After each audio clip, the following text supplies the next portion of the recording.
सबको को प्रणाम। आज हम सुना रहे हैं भजन, महादेव जी का भजन है और गौरी का प्रसंग है। महादेव जी या गौरी का प्रसंग है, आप लोग सुनिएगा। गौरा रूस गई मायके चली गई, गौरा रूस गई मायके चली गई, ताला लगा के झोपड़िया में, झोपड़िया में गौरा चली गई मायके नगरिया में। ताला लगा के झोपड़िया में, झोपड़िया में गौरा चली गई मायके नगरिया में। गौरा रूस गई मायके चली गई, गौरा रूस गई मायके चली गई, ताला लगा के झोपड़िया में, झोपड़िया में गौरा चली गई मायके नगरिया में, गौरा चली गई मायके नगरिया में। शिव जी के संग झोपड़िया में, झोपड़िया में कैसे रहेगी गौरा नगरिया में, कैसे रहेगी गौरा नगरिया में। भोला के संग झोपड़िया में, झोपड़िया में कैसे रहेगी गौरा नगरिया में।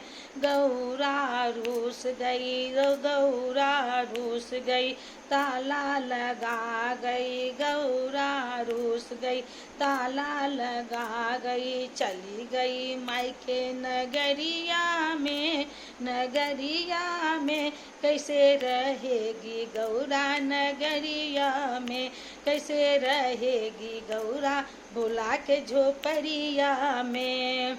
भोला के संग झोपड़िया में, झोपड़िया में कैसे रहेगी गौरा नगरिया में, कैसे रहेगी गौरा नगरिया में।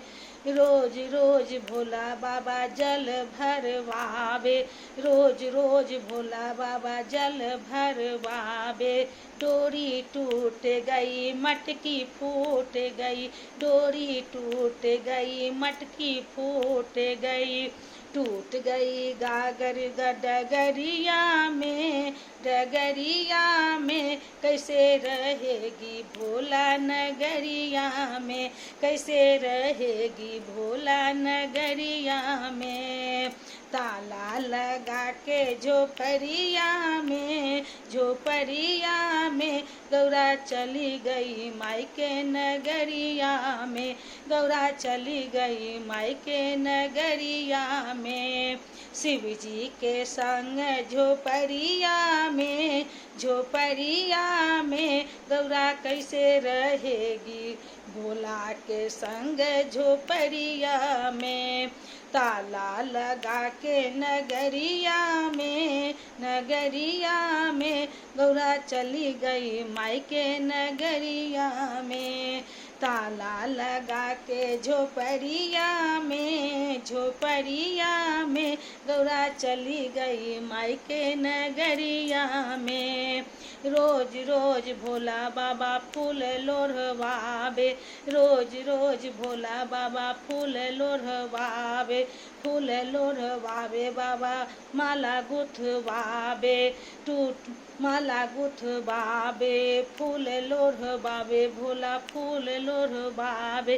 डाली टूट गई डलिया टूट गई, गिर गई फूल डगरिया में, डगरिया में कैसे रहेगी गौरा नगरिया में। भोला के संग झोपड़िया में, झोपड़िया में कैसे रहेगी भोला नगरिया में।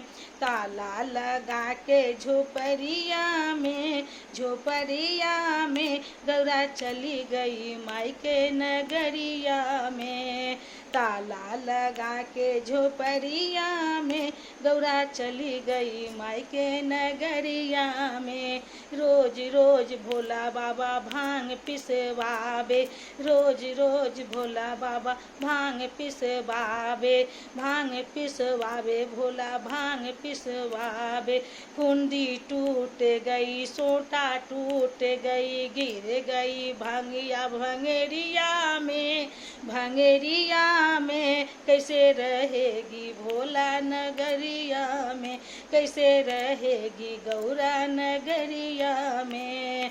भोला के संग डगरिया में झोपड़िया में कैसे रहेगी गौरा नगरिया में, कैसे रहेगी गौरा नगरिया में।